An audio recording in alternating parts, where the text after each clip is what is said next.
होणार की फक्त 2 महानगरपालिकांचीच निवडणूक होणार? यानंतर मी जाते मंदार गोंजारी यांच्याकडे. मंदार, खरं तर अनेक मुद्दे हे या महापालिका निवडणुकीच्या अनुषंगानं गेल्या अनेक दिवसांपासून गाजतायत. त्यामुळे आपल्याला काय वाटतं की महापालिकेमध्ये कोणते मुद्दे हे महत्त्वाचे ठरू शकतात?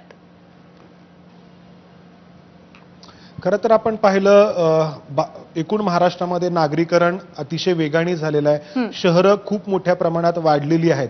पुण्यासारखं शहर जे आहे ते क्षेत्रफळाच्या दृष्टीने तर मुंबईपेक्षा देखील पुणे महापालिका मोठी झालेली आहे. पुण्याची लोकसंख्या 2017 पासून ते आजतागत लाखोंनी वाढलेली आहे आणि त्याबरोबरच अनेक समस्या देखील निर्माण झालेल्या आहेत. आपण पाहतो पुण्यामध्ये वाहतूक कोंडी ही ठिकठिकाणी असते.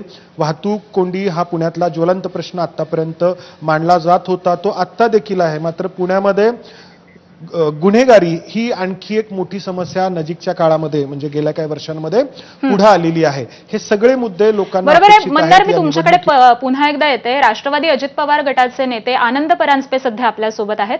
आनंदजी नमस्कार. एबीपी माझामध्ये आपलं स्वागत आहे. आज खरं तर दुपारी 4 वाजता महापालिकेच्या निवडणुकांची घोषणा होऊ शकते. आपली पहिली प्रतिक्रिया